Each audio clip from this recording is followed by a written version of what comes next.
Hello children, today I am going to start lesson number 1, the medieval world of class 7, subject history and part 3rd. Children, in the second part we have learned about new social and political groups, and today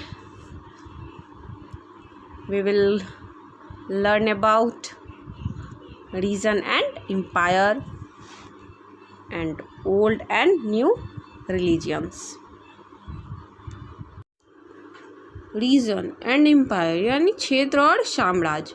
तो by too many regions already possess distinct geographical dimension and their own language and cultural characteristics.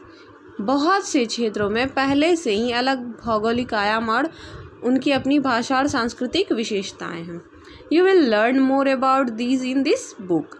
आप इस पुस्तक में इसके बारे में और अधिक जानेंगे कि occasionally dynasties like the Cholas, Khiljis, Tughlaq and Mughals were able to build an empire that was pan-regional spanning diverse regions. तो कभी कभी राजवंश जैसे चूला, खिलजीज, तुगलक और मुगल साम्राज्य का निर्माण करने में सक्षम थे, जो अखिल क्षेत्रीय विविधता वाले राजवंश थे. नॉट ऑल दीज एक्सपायर वेयर इक्वली स्टेबल और सक्सेसफुल. ये सब समाप्त नहीं होते, समान रूप से स्थिर और सफल थे. वैसे भी कहा जाता है कोई भी पावर जो है वो परमानेंट नहीं होता. तो पहले तो मुगल का बहुत बड़ा साम्राज्य था, यानी भारत के कुछ हिस्सों को छोड़ करके पूरे क्षेत्र पर, पूरे भारत पर मुगल का कब्जा था. लेकिन जब यहाँ पे दिया गया है कि when the Mughal empire decline in the 18th century it lead to emergence of regional states. यानी 18वीं शताब्दी में मुगल साम्राज्य का अंत हुआ तो क्षेत्रीय राज्य का उदय किया गया, यानी क्षेत्रीय राज्य का उदय हुआ, है ना. तो कोई भी पावर जो है वो परमानेंट नहीं चलती है. तो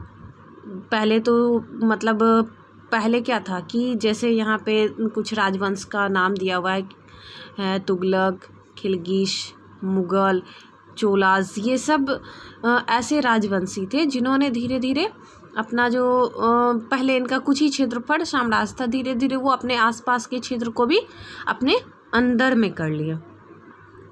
ठीक है, वो बहुत पावरफुल बन गए. लेकिन कहा जाता है कि कोई भी पावर परमानेंट नहीं होता है. तो जब मुगल का अंत हुआ, यानी मुगल साम्राज्य का अंत हुआ, तो फिर से यानी राज्य का उदय होना, क्षेत्रीय राज्य का उदय होना शुरू हो गया. यानी क्षेत्रीय राज्य का उदय हुआ धीरे धीरे क्षेत्रीय. It lead to emergence of regional state, यानी इससे क्षेत्रीय राज्य का उदय हुआ. But years of imperial pan regional rule had altered the character of the region. लेकिन वर्षों के शाही विविधता क्षेत्रीय शासन ने क्षेत्रों के स्वरूप को बदल दिया. Through the 1000 years between 700 and 1750, the character of the different regions did not grow in isolation. यानी 700 से 1750 के बीच 1000 वर्षों के दौरान विभिन्न क्षेत्रों के स्वरूप अलगाव में नहीं बढ़े. These regions felt the impact of larger regional forces of integrations without ever quite losing their distinctiveness. यानी हम लोग बोल सकते हैं कि इन क्षेत्रों ने बिना अपनी विशिष्टता खोए एकीकरण की बड़ी प्रबल शक्तियों के प्रभाव को महसूस किया.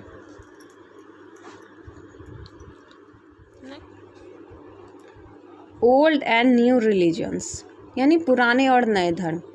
It was during this period that important changes occurred in what we call Hinduism today. यानी यह इस अवधि के दौरान था कि आज हम हिंदुओं को जो कहते हैं उसमें महत्वपूर्ण बदलाव आए। There included the worship of new deities, the construction of temple by loyalty and growing importance of Brahmins, the priests as a dominant group in the society। यानी इसमें नए देवी देवताओं की पूजा सम्मिलित थी, निष्ठा से मंदिरों का निर्माण, ब्राह्मणों का महत्व बढ़ा और पुजारी समाज में प्रमुख समूह के रूप में। Their knowledge of Sanskrit texts earned the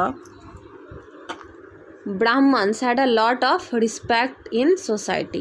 यानी ब्राह्मणों के द्वारा अर्जित संस्कृत ग्रंथों के उनके ज्ञान का समाज में बहुत सम्मान था। Their dominant position was consolidated by the support of their patrons। यानी उनके प्रमुख स्थान को उनके संरक्षकों के समर्थन द्वारा संगठित किया गया था। यानी उनके जो समर्थक थे उनके सपोर्ट के द्वारा उसको संगठित किया गया था। Many rules were patrons of Islam and the ulema learned theologians and jurists। यानी हम लोग कह सकते हैं कि कई नियम इस्लाम के संरक्षक थे और उलेमा ने धर्मशास्त्रियों तथा न्यायविदों को सीखा। ये उलेमा कौन है? उलेमा यानी इस्लाम के धर्म ज्ञाता, उसको उलेमा कहा जाता है। And like a Hinduism, Islam was interpreted in a variety of ways by its follower। तो यानी हिंदुओं की तरह इस्लाम की व्याख्या उनके अनुयायियों द्वारा कई तरह से की गई थी। There were the Shia Muslims who believed that the Prophet Muhammad, यानी क्या हम लोग बोल सकते हैं कि शिया मुसलमान थे जो पैगंबर मुहम्मद को मानते थे, है ना, जो कि पैगंबर मुहम्मद को मानते थे। द सन इन लॉ यानी उनका जो दामाद था Ali was the legitimate leader of the Muslim community. यानी दामाद अली मुस्लिम समुदाय के वैध नेता थे। And the Sunni Muslims who accept the authority of early leaders khalifas to the community.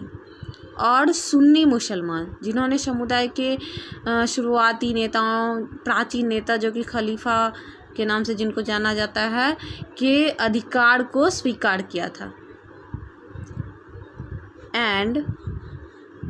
And the succeeding खलीफाज और सफल खलीफा थे।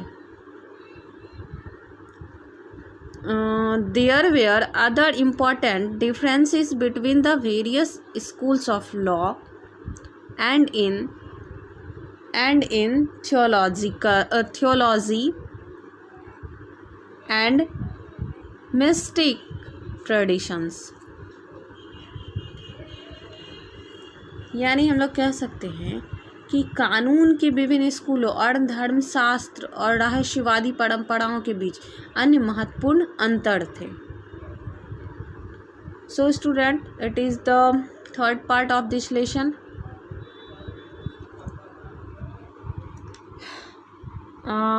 I will meet you with the next part where we will learn about thinking about time and historical periods. Okay.